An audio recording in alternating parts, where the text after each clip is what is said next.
मैं हूँ आपकी आरजे चुलबुली।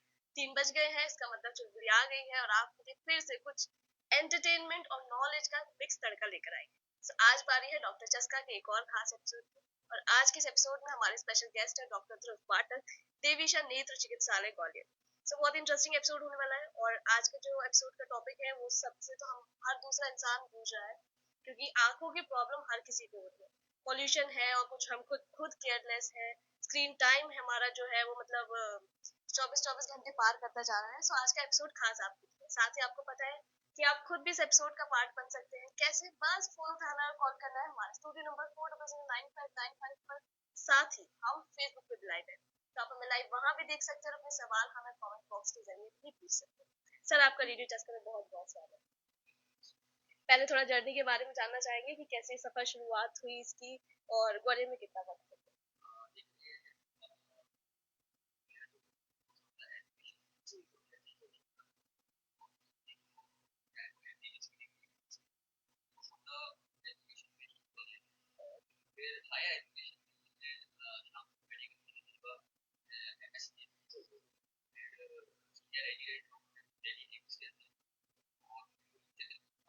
जी जी।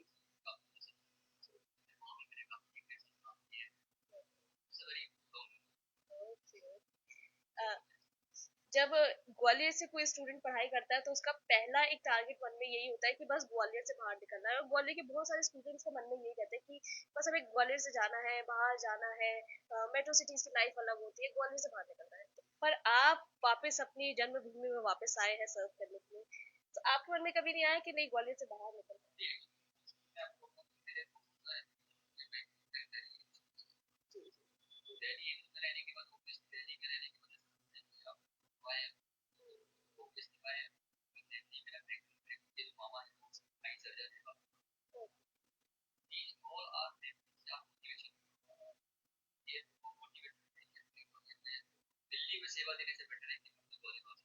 बिल्कुल। तो बाकी डिसीजन तो बहुत टफ है, क्योंकि एम्स छोड़ के आना और फिर ग्वालियर में सर्व करना, क्योंकि एम्स जब जो भी एस्पिरेंट्स होते हैं उनका काफी बड़ा सपना होता है कि एम्स ही जाना है, एम्स में ही सर्व करना है।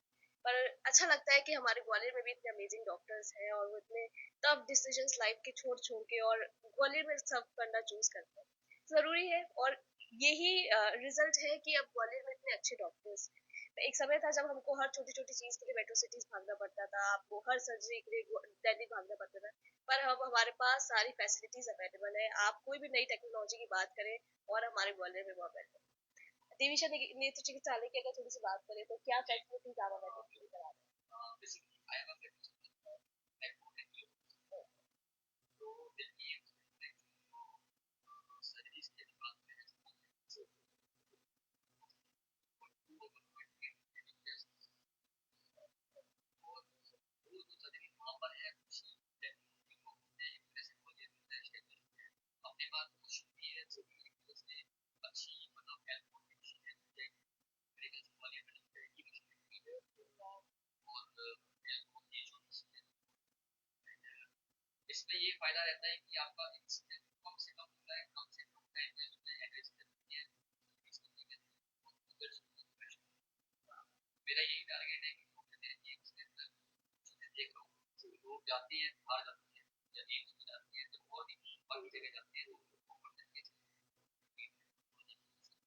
क्या बात।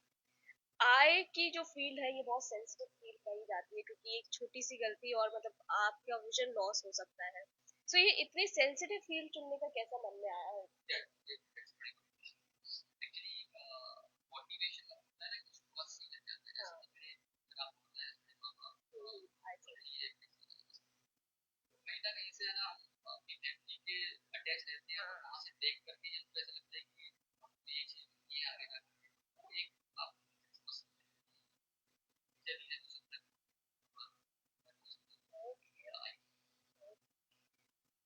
अभी आय रिलेटेड प्रॉब्लम तो बहुत ज्यादा बढ़ती जा रही है, मतलब शायद ही कोई घर होगा जिसमें आय रिलेटेड कोई पेशेंट ना हो। एक समय था जब ये प्रॉब्लम्स एज रिलेटेड कही जाती थी कि एक एज के बाद, आप 40 के बाद जब आप अपने बुढ़ापे के करीब जा रहे हैं तभी आपको प्रॉब्लम स्टार्ट होती थी। पर अब हम देखते हैं कि छोटे छोटे बच्चों को चश्मा लग रहा है। तो सर, हम क्या गलतियां कर रहे हैं कि छोटे बच्चों को ये जो चश्मा इतनी जल्दी लग जा रहा है?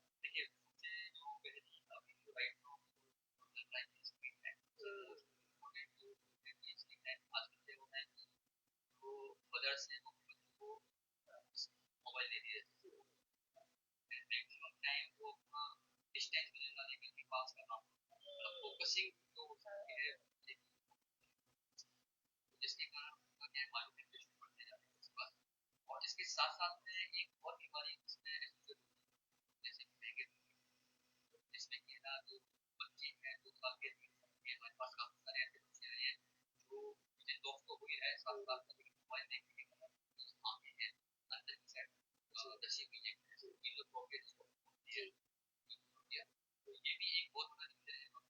इसमें मोस्टली ये है कि लोगों को बहुत अवेयर रहना चाहिए इस चीज को, जितना आप कम से कम।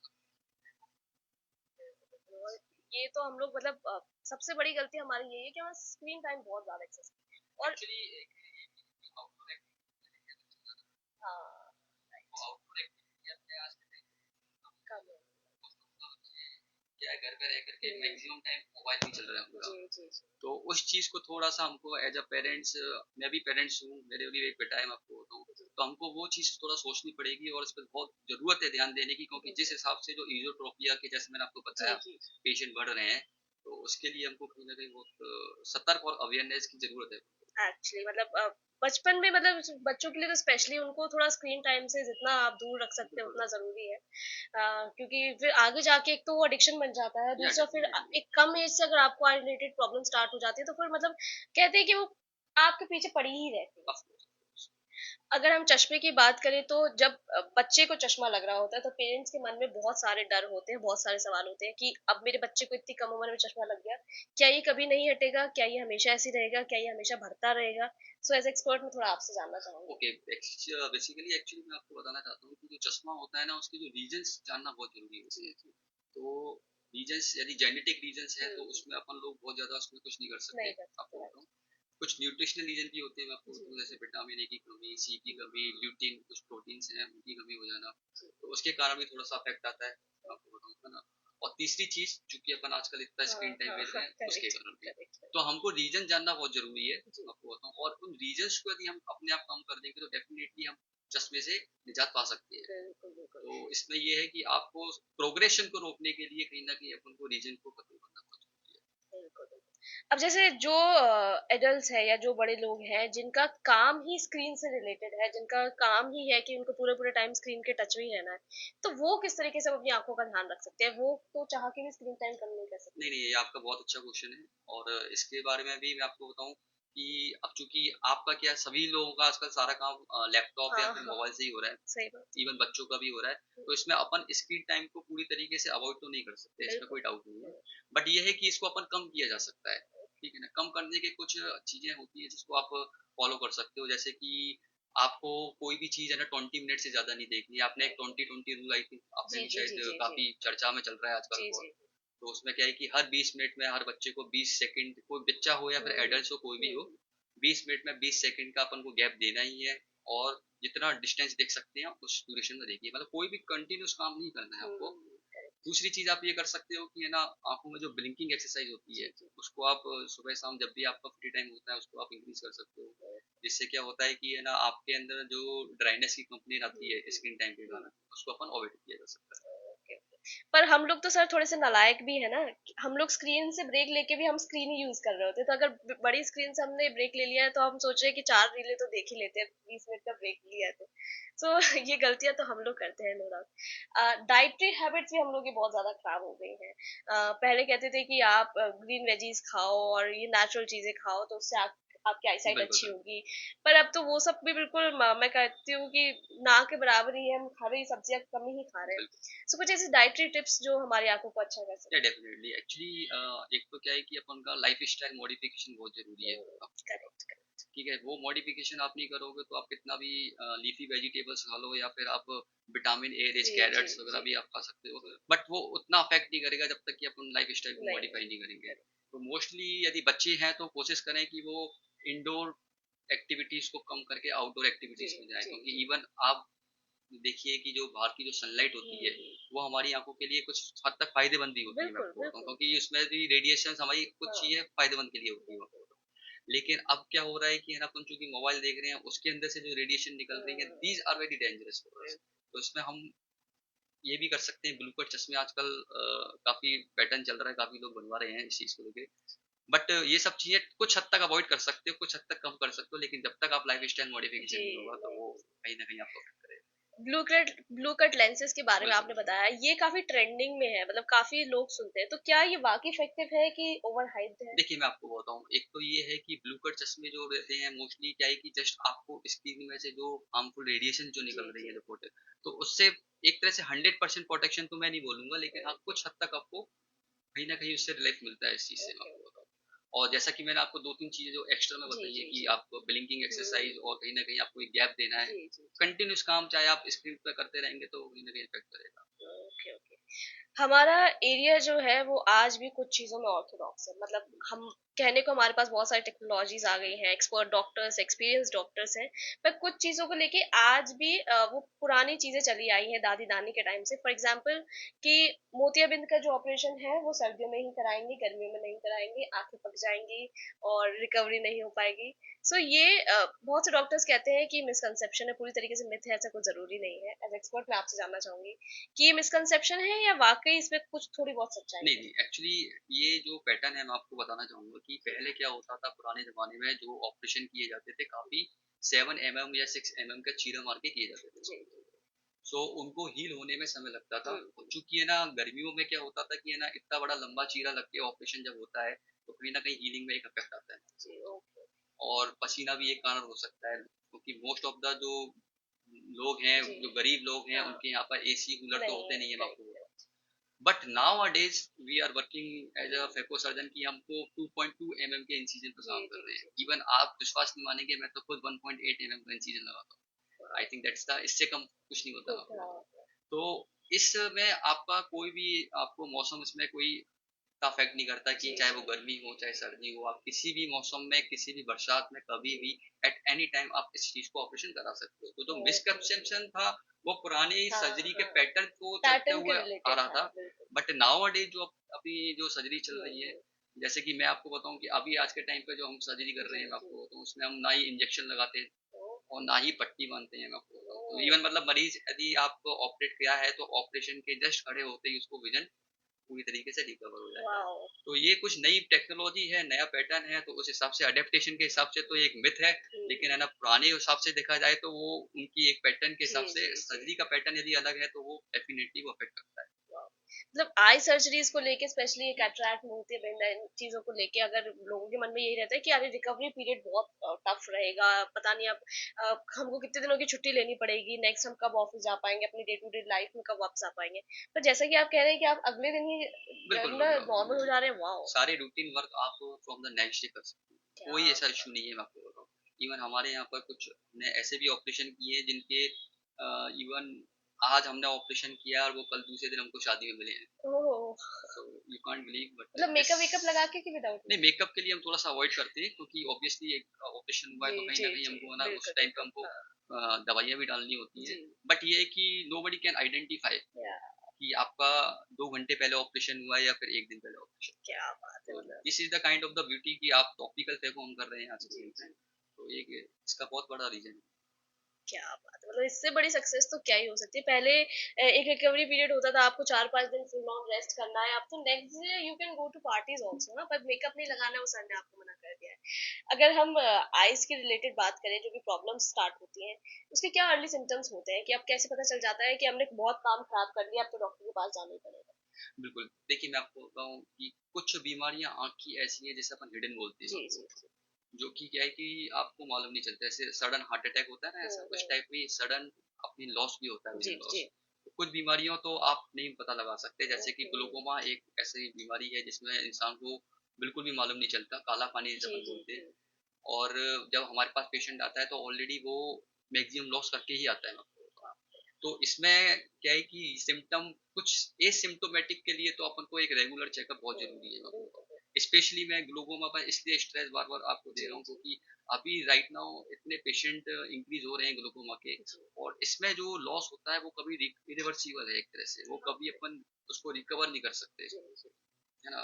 और बाकी जो अदर सिम्टम्स होते हैं, जैसे किसी पेशेंट को कोई रेडनेस से कंप्लेन है या फिर डिमिनिशन ऑफ विजन हो रहा है या फिर मतलब विजन लॉस हो रहा है, तो बहुत सारे कारण हो सकते हैं, मैं आपको बताऊँ आपके, जैसे मोतियाबिंद भी हो सकता है यदि किसी की एज 60 है, 50 है और सडनली उसको ऐसा लगता है कि मेरा विजन दूर से देखने में कम हो रहा है, तो उसको डेफिनेटली चेक कराना चाहिए और जो भी उसका कॉज है उसको रूल आउट करना चाहिए, चाहे वो रेटिना कॉज हो, चाहे वो कैटरेक्ट हो या फिर ग्लूकोमा हो, कुछ भी हो। तो वो अर्ली सिम्टम्स में अपन लोग को बिल्कुल भी है ना, मतलब निग्लेक्ट करना नहीं, बहुत बिल्कुल I think is very bad. बिल्कुल बिल्कुल बिल्कुल।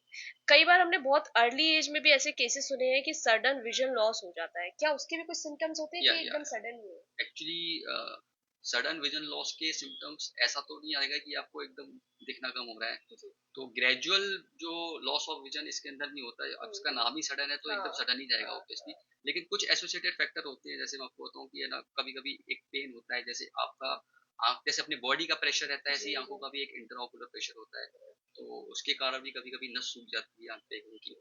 तो कुछ ऐसे सिम्टम्स अपन को आइडेंटिफाई करने होते हैं। जी जी। जरूरी नहीं है कि दिखना कम हो रहा है तो ही सिम्टम है हमारा, हम्म, दिखने के अलावा भी बहुत सारे सिम्टम्स होते हैं, जैसे पेन होना जी जी। है ना। दूसरी चीज जैसे डिस्चार्ज आना आँख के अंदर, रेडनेस, तो डिस्चार्ज रेडनेस तो इंसान फिर भी पहचान लेता है और डॉक्टर करेक्ट के पास आ करेक्ट। जाता है। बट कुछ चीज ऐसी होती है जैसे पेन, कुछ पेन को कुछ लोग सोचते हैं कि इट्स अ हेडेक, हाँ हाँ। तो कहीं ना कहीं वो थोड़ा सा एक सिम्टम्स, अर्ली सिम्टम्स में उसको एसोसिएट करता हूँ।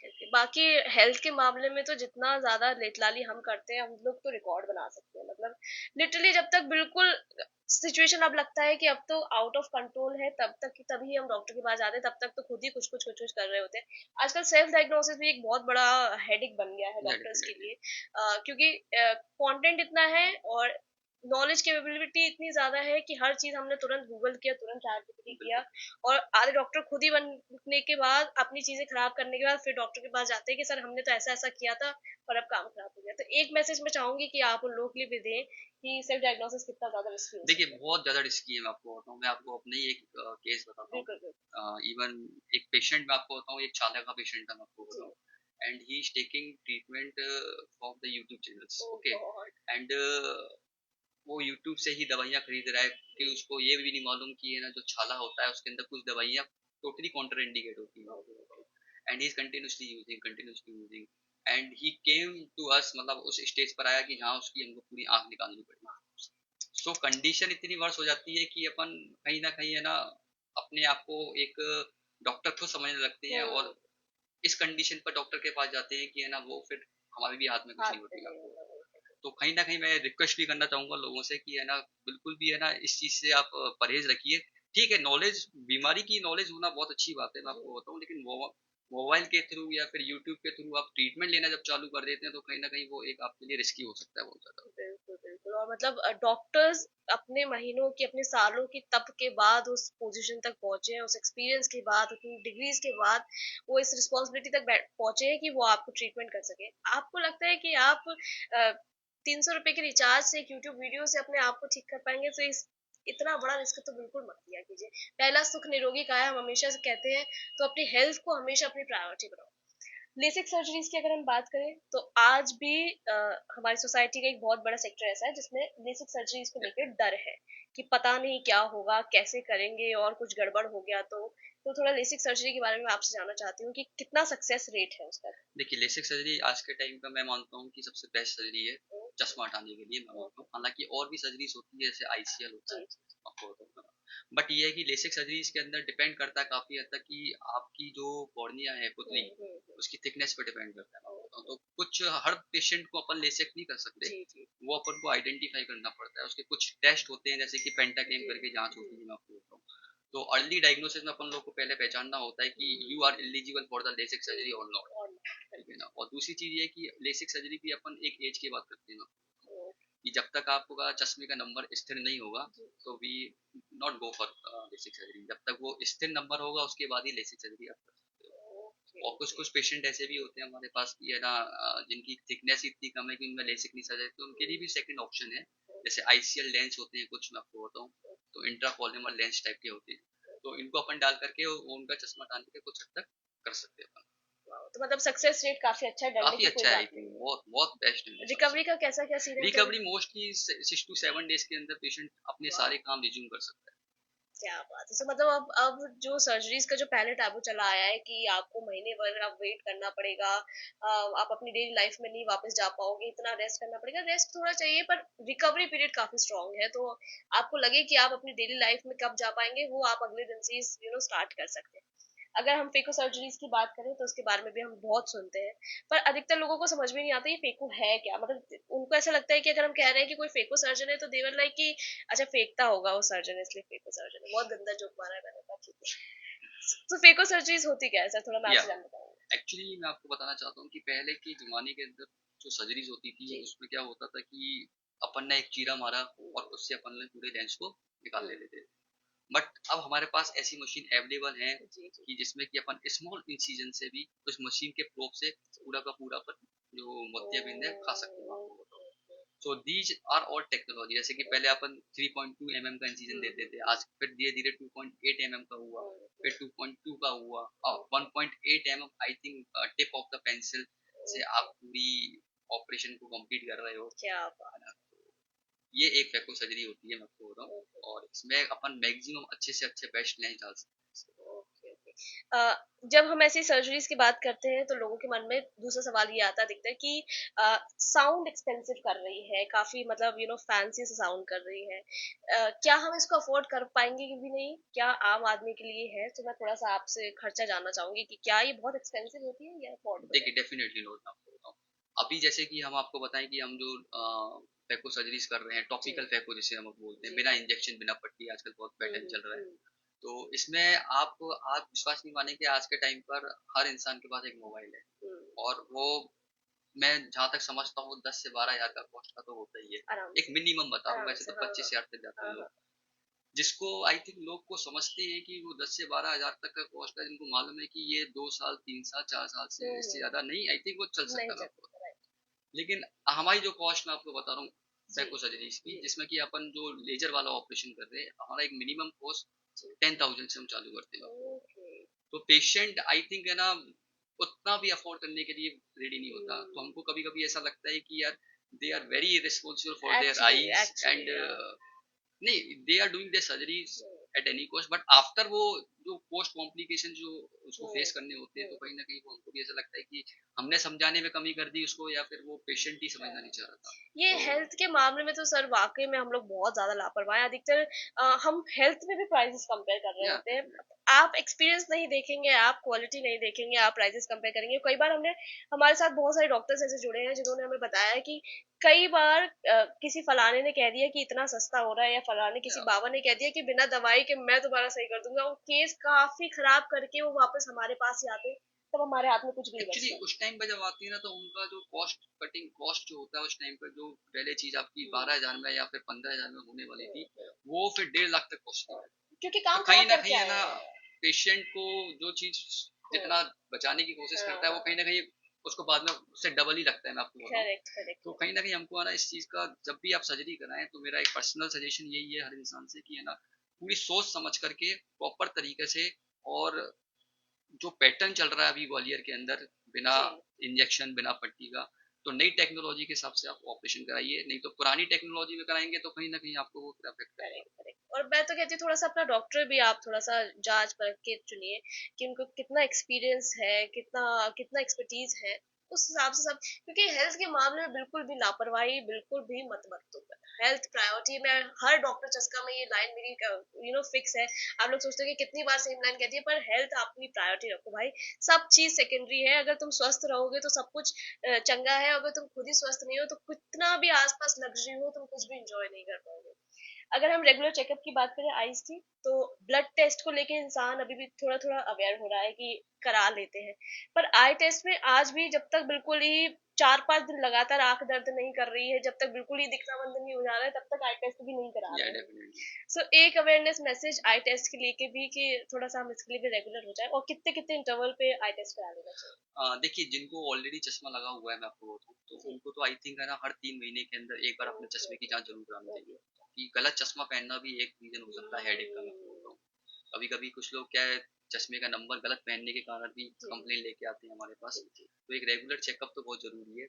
यदि कोई बीमारी आपके घर के अंदर ही किसी को, जैसे ग्लूकोमा की बीमारी है, जी भले आपको नहीं है, बट कुछ बीमारियां क्या है जेनेटिक होती हैं। आपको यदि आपको मालूम है कि हमारी ग्रैंड पेरेंट्स या फिर पेरेंट्स को ग्लोकोमा है, तो कहीं ना कहीं वो एक जेनेटिक एसोसिएशन देखा गया है, मैं आपको बोल रहा हूँ। तो ऐसे जो पेशेंट्स हैं तो उनको अर्ली स्क्रीनिंग बहुत जरूरी है उनके लिए, मैं बोलता हूँ। और प्रॉपर रेटिना का चेकअप जब तक नहीं होगा तब तक अपन कुछ भी कमेंट नहीं कर सकते उस पर। तो हर इंसान को आई थिंक रेगुलरली 3-4 महीने में एक चेकअप जरूर बहुत जरूरी है। और पर आप इतना लापरवाही आप लोग करते हैं ना, कि मुझे पता है कि 6-6 महीने भी इंसान नहीं करा पा रहा है, पर सिंस अभी भी इट्स अ हाई टाइम, अपनी हेल्थ को लेके आप अवेयर हो। हर 3 मंथ्स में अपने आई टेस्ट जरूर कराओ, क्योंकि डॉक्टर्स का एक फेमस टैगलाइन होता है, precaution is better than cure, right? या तो प्रिकॉशंस लेके चलो, रिस्क ही मत लो, मैं तो कह रही हूँ हेल्थ से। एक छोटा सा सेगमेंट करेंगे, मैं आपको कुछ मिथ्स बताऊँ। हमारे पहले कॉलर हमारे साथ जुड़े हैं। हेलो।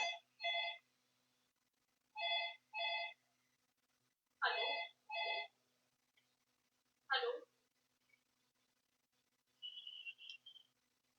हेलो जी, हेलो, आपका रेडियो टेस्ट में बहुत बहुत स्वागत है। आपका नाम? हाँ, मेरा नाम नेहा है। जी नेहा जी, आपका स्वागत है। जी जी जी। सबसे सवाल ये है कि जी जी स्क्रीन टाइम बहुत रहता है, आंखों में पानी आ जाता है, तो क्या करें? क्या चश्मा लगा के काम करने से अच्छा होगा?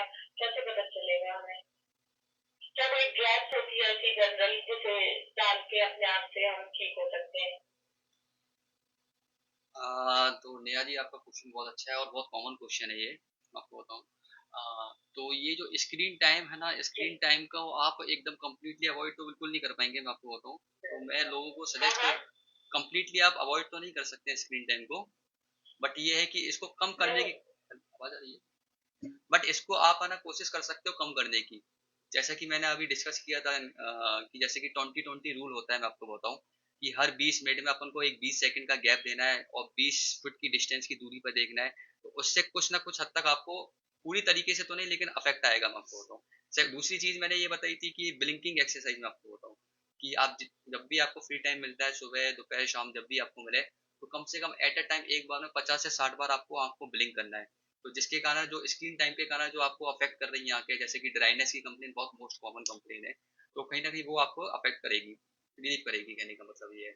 दूसरी चीज ये है कि जैसे कि मैंने बताया कि ब्लू कट चश्मा आप यूज कर सकते हो, तो वो 100% आपको एकदम को पूरी तरीके से नहीं करेगा, लेकिन जब तक अपन इनके साथ साथ में ये मॉडिफिकेशन नहीं करेंगे अपने लाइफ स्टाइल से, तो एक तरह से कंबाइंडली अपन को एफर्ट लगाना बहुत जरूरी है। और एक अच्छा लुब्रिकेंट डालना बहुत जरूरी है, मैं आपको बताऊं। क्योंकि आजकल क्या हो रहा है कि लोग पतंजलि के और इस टाइप हाँ के हाँ हाँ जो यूज कर रहे हैं, उसके बाद क्या होता है अर्ली स्टेज में कैटरेक्ट डेवलप हो जाता है, मैं आपको बताऊं। तो एक अच्छा लुब्रिकेंट डालना बहुत जरूरी है। तो और फिर इसके अलावा भी आपको तकलीफ है तो आप डॉक्टर को दिखाइए। Okay, thank you. Thanks for calling ma'am, have a nice day. फिर भी अगर आपको प्रॉब्लम्स है तो डॉक्टर को बिल्कुल दिखाइए, और रिस्क तो बिल्कुल ही मत लीजिए। एक छोटा सेगमेंट करेंगे जिसमें मैं आपसे कुछ स्टेटमेंट्स दूंगी, आपको मुझे बताना है कि वो मिथ है या फैक्ट है। देन छोटा सा रैपिड फायर करेंगे, उसमें क्विक आंसर्स आपके आने हैं, ठीक है? पहला स्टेटमेंट है, चश्मा लग गया तो उतर नहीं सकता, मिथ है या फैक्ट? इट्स अ पर हम तो अधिकतर से ये सुनते आए हैं कि अगर आपको एक बार डिपेंड चश्मा लग डिपेंड गया ऑन है। The depend on the factors की, करेक्ट जेनेटिक करेक्ट फैक्टर्स है, करेक्ट। न्यूट्रिशनल फैक्टर्स है, स्क्रीन फैक्टर है, तो वो अपन को फैक्टर्स जानना बहुत जरूरी है। बट उस फैक्टर्स को यदि हम रीजंस को जी अपन जी कर देते हैं तो वो कहीं ना कहीं हमको अफेक्ट करता है। या फिर आदत से ही मजबूर है, तो फिर कोई तो वो कुछ नहीं उसमें कुछ नहीं कर कर सकता। पास से टीवी देखना आंखें खराब कर देता है। पास से की भी देखना सही बोल रहे हैं आप। एक्चुअली पास से क्या होता है कि हमारा जो फोकस करने की जो एबिलिटी है वो कहीं ना कहीं अफेक्ट करती है हमारी आंख को। जिससे क्या होता है जो मायोपिया के जो पेशेंट्स हैं, मोस्टली मायोपिया, जैसे आप आंख के सामने मोबाइल भी रख दोगे तो फोकस को अफेक्ट करेगा वो आपकी, और वो मायोपिक को कहीं ना कहीं आपके चश्मे के नंबर को इंक्रीज करेगा डेफिनेटली। आई एक्सरसाइजेस से नंबर कम हो सकते हैं? आई एक्सरसाइज से नंबर तो कम नहीं हो सकता, मैं आपको बताऊं बहुत हद तक, बट ये है कि है ना आप है ना उसको प्रोग्रेशन को रोक सकते हो। यदि आपका नॉर्मल -2 का नंबर है तो कहीं ना कहीं आपको एक प्रोग्रेशन में वो अफेक्ट करता है। ठीक है ठीक है ठीक है। आपके करियर का कभी अभी तक का कोई ऐसा मेमोरेबल केस जो आज आप हमारे साथ शेयर कर सकते I think lot of cases. हैं? हाँ, अभी ऑफ एयर जब हम बैक द कैमरा सर से बात कर रहे थे, तब सर ने बताया कि 25,000 हाँ, surgeries. More than I think 25,000 surgeries I have completed मतलब मेरी जितनी एज भी नहीं हुई है सर इतनी सर्जरीज निपटा चुके हैं, अब यू कैन इमेजिन कि कितना एक्सपीरियंस है सर को। कुछ केसेस ऐसे होते हैं जैसे कि मैंने आपको बताया कि है ना, एक केस जैसे कि मैंने अभी टॉपिकल थे क्योंकि एक पेशेंट के बारे में बात की थी। सो एक लेडी हमारे पास आई थी, मैं आपको बताऊँ, उसकी खुद की बेटी की शादी थी, मैं आपको बताऊँ। तो वो अपनी बेटी की एक लौती बेटी थी जो कि तो वो एंजॉय करना चाह रही थी, बट उसका विजन इतना ज्यादा था मोतियाबिंद के कारण। बट इसका ये था कि है ना, उसको अपने फंक्शंस भी अटेंड करने थे और वो सब कुछ अटेंड करना था। वो पेशेंट हमारे पास आया था और हमने उसको पूरी तरीके से एश्योर किया था कि आप 2 दिन बाद उसका फंक्शन भी था, मैं आपको बताऊँ। तो 2 दिन पहले एक बार हमसे आई थी कि सर मैं कॉन्टेक्ट चेंज कर दूँ या कर दूँ, बट मोतियाबिंद में ये सब चीज़ें नहीं होती हैं। तो उसको हमने ऑपरेट किया एंड शी इज फाइन और हम उसकी शादी में भी गए। क्या बात। हमारे नेक्स्ट कॉलर हमारे साथ। हेलो। हेलो जी, आपका रेडियो चस्का में बहुत बहुत स्वागत है। आपका नाम? जी मैम, आपका स्वागत है। डॉक्टर ध्रुव पाठक हमारे साथ मौजूद है, आप अपना सवाल कर सकते हैं।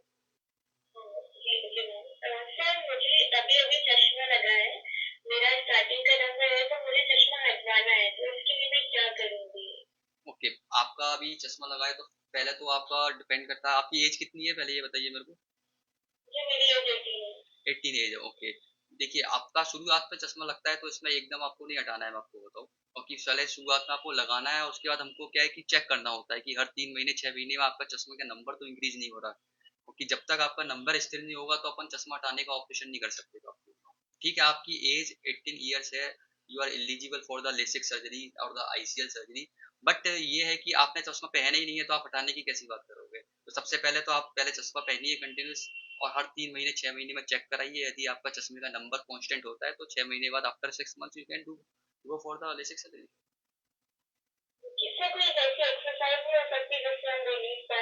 देखिए, एक्सरसाइज मैं आपको बताऊं, मोस्टली तो मैंने एक एक्सरसाइज जैसे ब्लिंकिंग एक्सरसाइज मैंने बताई है अभी कि ब्लिंक करने से आपको ड्राइनेस की कंप्लेंट दूर हो जाएगी, लेकिन ऐसा कोई एक्सरसाइज नहीं है कि आप जो सोच रहे हैं कि ना मेरा चश्मे का नंबर हट जाएगा या फिर ऐसा कुछ नहीं है।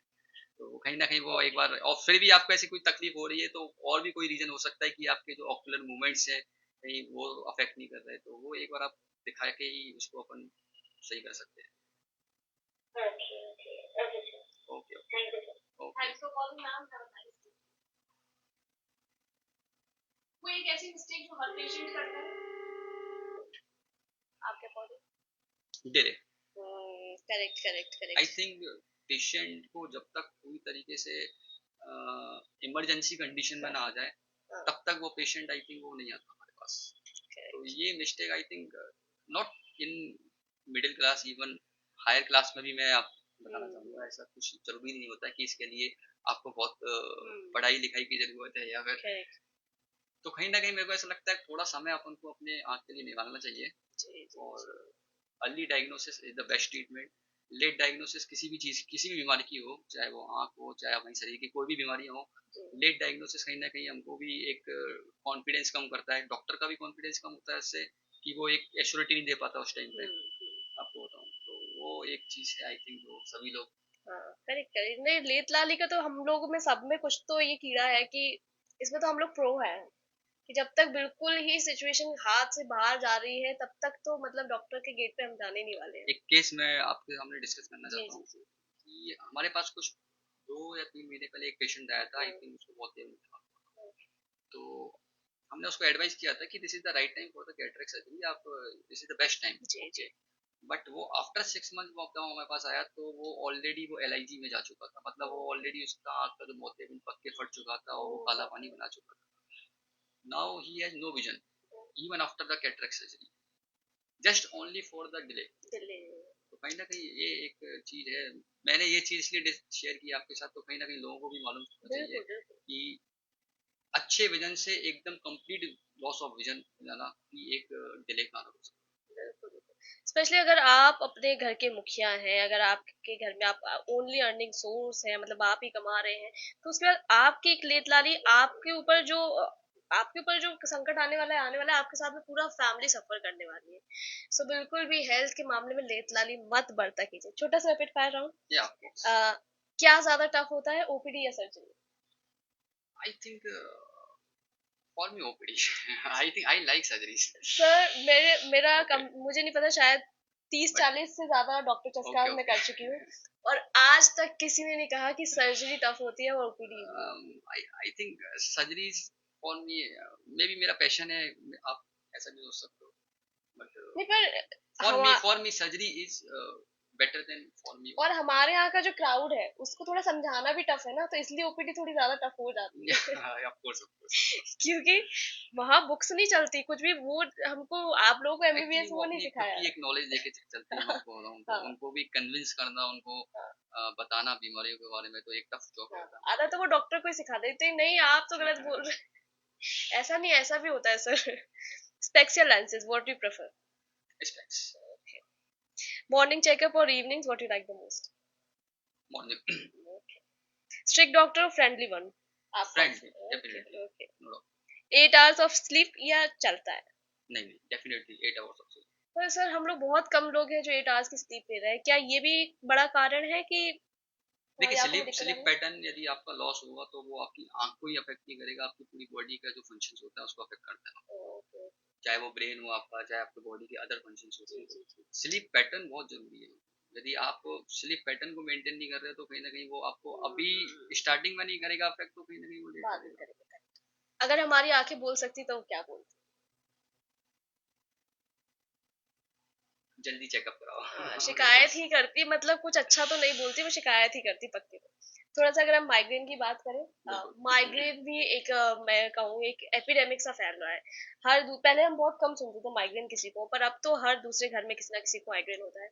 तो क्या गलतियां हो रही हैं या क्या वजह है ये माइग्रेन इतना ज्यादा हर देखिए किसी को हो रहा लोग एक्चुअली मैं आपको ये बताना चाहता हूँ कि माइग्रेन के अंदर पेशेंट्स क्या है कि हमेशा कंफ्यूज रहता है कि वो चश्मे के कारण हो रहा है? है, हाँ हाँ। या फिर वो उस पर और दूसरा रीजन हो रहा जी है, या जी। फिर और कोई रेटिना की बीमारी के कारण हो रहा है। हम्म, तो उसका मैक्सिमम टाइम है ना यही सोचने में चले जाता है कि है ना किस कारण हो रहा हाँ है, मैं आपको हाँ। बताऊँ किस डॉक्टर के पास जाएं सबसे पहले हम्म, तो आई थिंक मोस्टली है ना माइग्रेन के अंदर अपन को पेन देखना होता है कि आपका सर में दर्द किस साइड से हो रहा है, यदि एक साइड ओके से हो रहा है, एक ओके। सेक्टरल पार्ट से हो रहा है आपका, तो मोस्टली ये माइग्रेन को दर्शाता है आपको। या फिर पूरा कंप्लीट हेडेक हो रहा है आपका पूरी साइड से, मतलब एक साइड से ना होकर के पूरे ही सर में दर्द हो रहा है, और या फिर जोर देने पर हो रहा है, तो मोस्टली ये हो सकता है कि आपका चश्मे के कारण हो। ठीक है ना, या फिर कुछ है ना आपका फ्रंट साइड में हो रहा है तो हो सकता है आपको कोई दूसरी ईएनटी की बीमारी हो सकती है, साइनोसाइटिस भी हो सकता है करेक्ट आपको, करेक्ट। जिसे अपन फ्रंटल हेडेक भी जी बोलते जी हैं। जी। तो अपन लोग को पैटर्न मालूम होना बहुत जरूरी है। और यदि आपको लग रहा है कि है ना मेरे को हेडेक है, तो सबसे पहले तो आप आई डॉक्टर के पास जाइए, उससे रूल आउट कीजिए कि आई के अंदर वो करेक्ट। स्पेक्स तो प्रॉब्लम नहीं है कम बिल्कुल से कम। बिल्कुल। और फिर यदि वो स्पेक्स प्रॉब्लम नहीं है तो definitely go for the neuro surgeon, और जो भी हम न्यूरोलॉजिस्ट के पास जा सकते हैं। बिल्कुल बिल्कुल, मतलब सेल्फ डायग्नोसिस तो बिल्कुल मत करो, जो बिल्कुल भी है बिल्कुल। डॉक्टर से कंसल्ट करो तुरंत।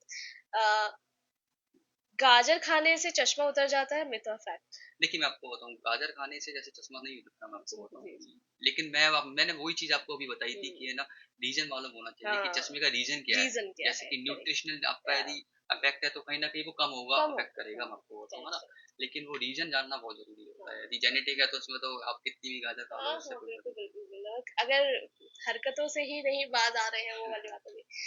सुबह सुबह नंगे पाँव घास पे चलने से आपकी आई साइट अच्छी हो जाती है, ट्रू और कुछ फॉल्स? कुछ हद तक लोगों का कहना है ऐसा, मैं आपको बताऊं पुराने, कहीं ना कहीं एक सर्कुलेशन पर इफेक्ट आता है हमारे। तो इस कारण मे बी ब्लड सर्कुलेशन हमारा जब अच्छा रहेगा तो कहीं ना कहीं वो हमारी आँख को भी अफेक्ट करेगा, न्यूट्रिशन पहुंचाएगा अच्छी तरीके से, चाहे वो आई हो चाहे पूरी बॉडी हो। तो वो कुछ हद तक हम मान मतलब सकते हैं, कुछ हेल्प कर सकता है, कुछ हेल्प बाकी कर हम सकता ये है लेकिन सोचे पूरी कि तरीके से तो हाँ डेफिनेटली। हाँ। Okay okay. Last but not the least, आज के इस एपिसोड को समाप्त करते हुए हमारे सभी ग्वालियर वासियों के लिए कोई मैसेज आपकी तरफ से? बिल्कुल मेरा यही मैसेज है कि आपके घर के अंदर यदि कोई 50+ है या 60+ का एज का होता है, यदि कोई भी बुजुर्ग है तो उसको आप बिल्कुल भी है ना यदि विजन में देखने में उनको यदि प्रॉब्लम है तो बिल्कुल भी लेट मत कीजिए, क्योंकि हमने देखा है कि अभी हमारे पास जो मरीज इतने आ रहे हैं कि वो लेट होने के कारण है ना काला पानी बना चुके हैं आपको, जस्ट ओनली लेट होने के कारण। तो हम चाहते हैं कि अर्ली डायग्नोसिस कराइए आप। और इवन घर में यदि बच्चे हैं तो उनको कोशिश कीजिए कि उनकी इंडोर एक्टिविटीज कम करके आउटडोर एक्टिविटीज को बढ़ाइए उनकी, और मोबाइल का स्क्रीन टाइम कम से कम कीजिए, और जैसे कि मैंने बताया ब्लिंकिंग एक्सरसाइज भी एक हमारा वो हो सकता है। तो ये सब चीज़ें मैं आपसे रिक्वेस्ट करूंगा। और इसके अलावा भी यदि आपको कोई सीजनल एलर्जी की बीमारी है या फिर रेडनेस हो रहा है या कुछ दूसरी कंप्लेन हो सकती है, यदि वो सब है तो आप प्रॉपर तरीके से डॉक्टर से ट्रीटमेंट लीजिए। बाकी अगर आपको लगता है कि आपकी आंखों में कुछ भी एबनॉर्मल हो रहा है जिसको आप इग्नोर कर रहे हैं, इसको इग्नोर मत कीजिए और बिल्कुल डॉक्टर से कंसल्ट कराइए। If you are looking for a good doctor, experienced और एक्सपर्टाइज्ड वन, आपका आंसर है डॉक्टर ध्रुव पाठक। देवीशा नेत्र चिकित्सालय में आप विजिट कर सकते हैं, आप अपनी प्रॉब्लम्स वहाँ बता सकते हैं और सेल्फ डायग्नोसिस से बिल्कुल बचिए। और जैसे कि सर ने कुछ कुछ रूल्स बताए हैं आपको, ब्लिंकिंग एक्सरसाइज हुई हो या वो 20-20-20 रूल हो, इस सब का थोड़ा थोड़ा इम्प्लीमेंट करना शुरू कीजिए और एक हेल्थी लाइफस्टाइल आपको अडेप्ट करनी है। Thank you so much for being with us today और अपनी इतनी सारी आपने एक्सपर्टीज हमारे साथ शेयर करी। Thank you so much okay sir. Okay, thank you. Alright, this is it for today. आज के इस एपिसोड में बस इतना ही। मिलती है फिर किसी और एपिसोड के साथ। तब तक खुश रहिए, स्वस्थ रहिए और सुनते रहिए रेडियो टिस्का 95 एफएम बिंदास बजाओ।